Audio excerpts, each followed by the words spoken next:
Un des piliers d'une bonne gouvernance est la transparence.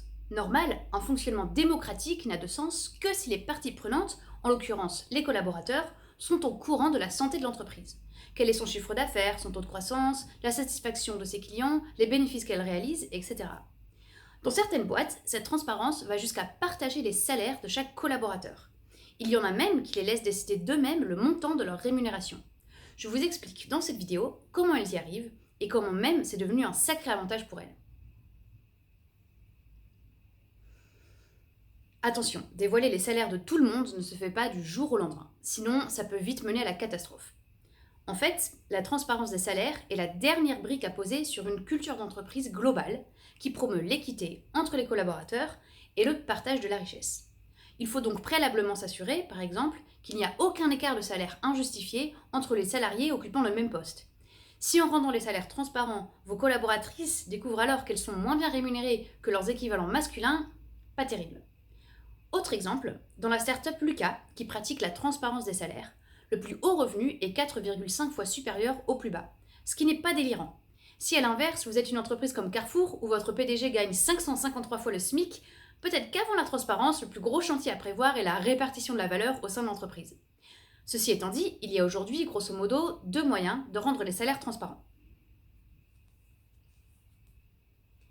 Afin de rendre les salaires plus équitables possibles, des boîtes comme Shine ou Alan ont créé des grilles de salaire, en dehors desquelles il est impossible de négocier. Dans ce cas, votre salaire n'est pas déterminé par votre capacité de négociation ou votre aptitude à vous vendre, mais plutôt en fonction de critères objectifs et transparents qui ont été très bien réfléchis en avance.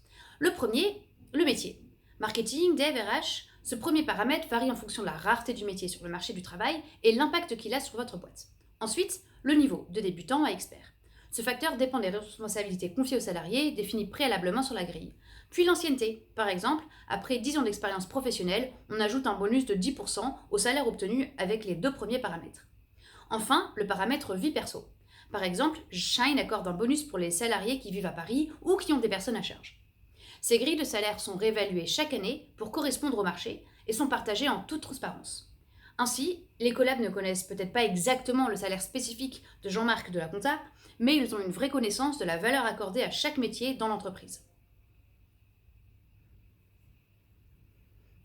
La startup Lucas est allée encore plus loin en s'affranchissant des grilles de salaire et en laissant leurs collaborateurs choisir le montant de leur rémunération d'eux-mêmes.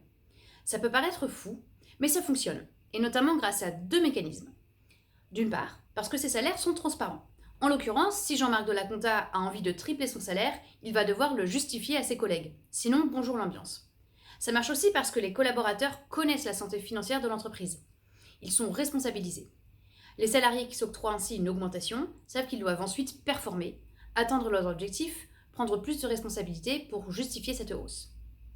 Résultat, les salaires sont entre 3 et 4% plus élevés que la moyenne du marché, ce qui n'est finalement pas énorme, et Lucas compte maintenant 500 salariés.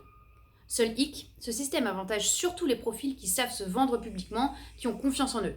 Les profils plus discrets, moins politiques, mais qui apportent quand même une énorme valeur à l'entreprise, ont tendance à se sous-évaluer.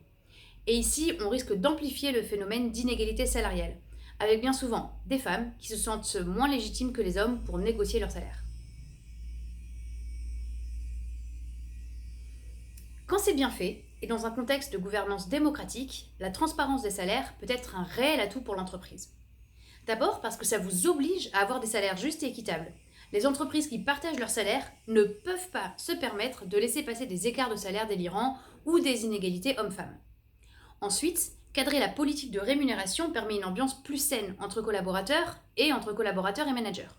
On prend les devants pour limiter le risque de frustration et de fantasmes vis-à-vis du salaire des collègues. En plus, et c'est surtout le cas avec les grilles de salaire, cela permet aux collaborateurs de se projeter en tant que salariés. On sait exactement ce que la boîte attend de soi pour être augmenté, promu, etc. Et enfin, on valorise le dépassement de soi, plutôt que la négociation, ce qui au final est quand même bien plus équitable.